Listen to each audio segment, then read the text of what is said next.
நாகை மாவட்டத்தின் பல்வேறு பகுதிகளில் காற்றுடன் கூடிய மழை பெய்து வருகிறது. இது குறித்த விவரங்களை செய்தியாளர் பாலமுத்துமணியிடம் கேட்கலாம்.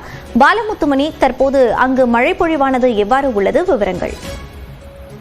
மோனிஷா, நாகப்பட்டினம் மாவட்டத்தை பொறுத்தவரை இன்று அதிகாலை முதல் மாவட்டத்தின் பல்வேறு பகுதிகளில் விட்டு மிதமான மழை பெய்து வருகிறது.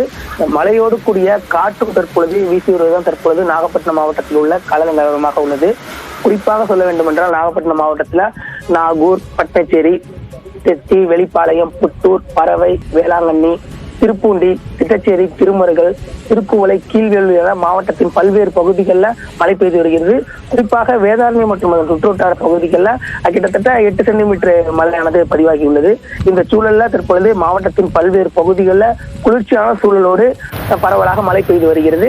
இது தவிர தற்பொழுது மாவட்டத்தின் பல்வேறு பகுதிகளில் சம்பா சாகுபடி செய்துள்ள விவசாயிகள் தற்பொழுது இந்த மழை தொடர்ச்சியாக நீடித்தால் நிச்சயமாக ஒரு பாதிப்பை சந்திக்க கூடும் என்ற ஒரு அச்சத்தில் இருக்காங்க.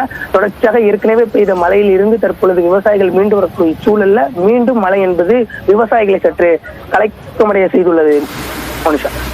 விவரங்களுக்கு நன்றி பாலமுத்துமணி.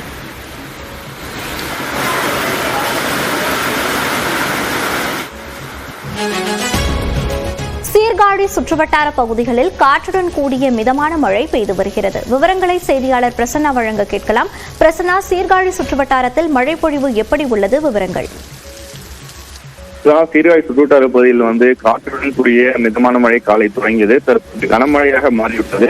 அதாவது தமிழக வடகிழக்கு பருவமழை தொடங்கி பெய்து வரும் சூழ்நிலை தற்போது 4ஆம் சுற்று வடகிழக்கு பருவமழை தொடங்கியுள்ளது. வங்கக்கடலில் உருவான குறைந்த காற்றழுத்த தாழ்வு பகுதி காரணமாக டெல்டா மாவட்டங்களில் இன்று கனமழை பெய்யக்கூடும் என வானிலை ஆய்வு மையம் எச்சரிக்கை விடுத்திருந்தது. இந்த நிலையில சீர்காழி சுற்றுவட்டார பகுதியில் காலை 5:30 மணிக்கு காற்றுடன் கூடிய மிதமான மழை பெய்து வந்தது. தற்பொழுது அது கனமழையாக மாறியுள்ளது. அதாவது சீர்காழி, கொள்ளிடம், வைத்தீஸ்வரன் கோவில் உள்ளிட்ட நகர்பகுதிகளிலும் திருமுல்லைவாசல், பழையார், கூழையார், பூம்புகார் உள்ளிட்ட கடலோர கிராமங்களிலும் தற்போது அது கனமழையாக மாறி பெய்து வருகிறது. இதன் காரணமாக மயிலாடுதுறை மாவட்ட ஆட்சியர் தற்போது இன்று மயிலாடுதுறை மாவட்டத்தில் உள்ள பள்ளிகளுக்கு இந்த விடுமுறை அளித்திருக்கிறாரு. கடந்த சில நாட்களாக மழை விட்டிருந்த சூழ்நிலையில தற்போது மீண்டும் மழை தொடங்கி பெய்து வருகிறது. இந்த மழை மீண்டும் நீடித்தால் ஏற்கனவே பயிர்கள் தோலைப்பூச்சி என்ற பூச்சி காரணமாக பயிர்கள் பாதிக்கப்பட்டிருந்த சூழ்நிலை மீண்டும் மழையின் காரணமாக பாதிக்கப்படும் என்ற விவசாயிகள் அச்சத்தில் இருக்காங்க. விவரங்களை வழங்கியமைக்கு நன்றி பிரசன்னா.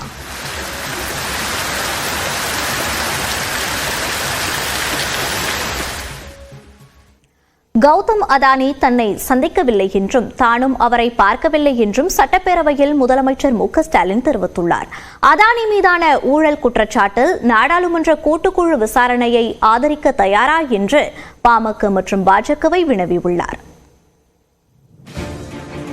தமிழ்நாடு மின்சார வாரியம் அதானி நிறுவனத்திடம் இருந்து கையூட்டு வாங்கிக் கொண்டு அதிக விலைக்கு மின்சாரத்தை வாங்கியதாக பாமக தலைவர் அன்புமணி ராமதாஸ் குற்றம் சாட்டியிருந்தார். கடந்த ஜூலை மாதம் 10ஆம் தேதி முதலமைச்சர் மு.க.ஸ்டாலினை அவரது இல்லத்தில் அதானி குழும தலைவர் கௌதம் அதானி ரகசியமாக சந்தித்து பேசியதாக குறிப்பிட்டிருந்தார். இந்த குற்றச்சாட்டு தொடர்பாக மின்சாரத்துறை அமைச்சர் செந்தில் பாலாஜி ஏற்கனவே விளக்கம் அளித்திருந்த நிலையில் சட்டப்பேரவையில் நேற்று முதலமைச்சர் மு.க.ஸ்டாலினும் தெளிவுபடுத்தினார். பாமக உறுப்பினர் ஜி.கே. மணிக்கு பதிலளித்து பேசிய அவர் அதானி தன்னை சந்திக்கவில்லை என்று திட்டவட்டமாக கூறினார். தமிழ்நாட்டில் அதானி குழுமத்தினர் தொழில் முதலீடு குறித்து பொதுவெளியில் வரும் தவறான புகார்களுக்கு நம்முடைய மின்துறை அமைச்சர் செந்தில் பாலாஜி அவர்கள் தெளிவான விரிவான விளக்கத்தை தொடர்ந்து 2-3 முறை விளக்கியிருக்கிறார்கள். அதற்கு பிறகு தொடர்ந்து இதை பற்றி செய்தி வந்து கொண்டுதான் இருக்கிறது. இப்பொழுதும் சொல்கிறேன், எங்களுக்கு தமிழ்நாட்டுக்கு அதுக்கு எந்தவித சம்மந்தமும் கிடையாது. என்னை அவர் சந்திக்கவில்லை, நான் அவரை பார்க்கவும் இல்லை. இதை விட வேறு விளக்கம் தேவையா? தொழிலதிபர் அதானி விவகாரம் குறித்து நாடாளுமன்ற கூட்டுக்குழு விசாரணை நடத்த இந்தியா கூட்டணி கட்சிகள் வலியுறுத்தி வருவதாக கூறிய முதலமைச்சர் இதற்கு பாஜகவும் பாமகவும் ஆதரவு அளிக்குமா என்றும் வினவினார்.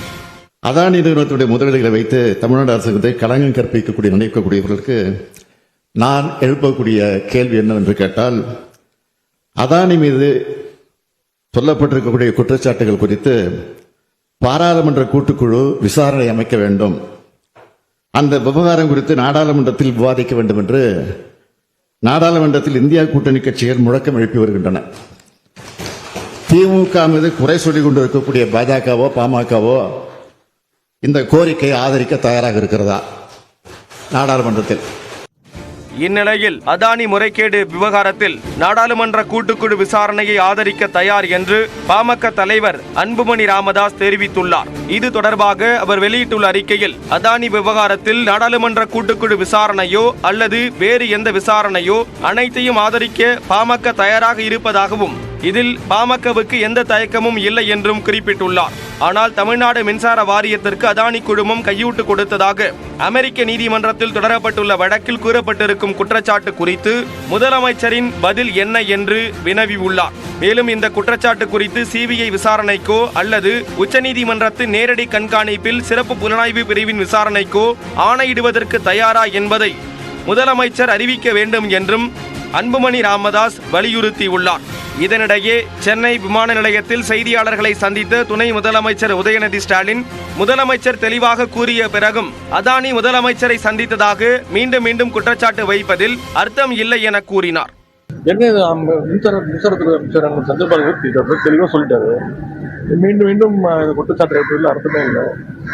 தமிழ்நாடு அரசுக்கும் அதானிக்கு எந்த சம்பந்தமும் கிடையாது. முதலமைச்சர்கள் இங்க சட்டசபையில் தெளிவாக சொல்லிட்டாரு.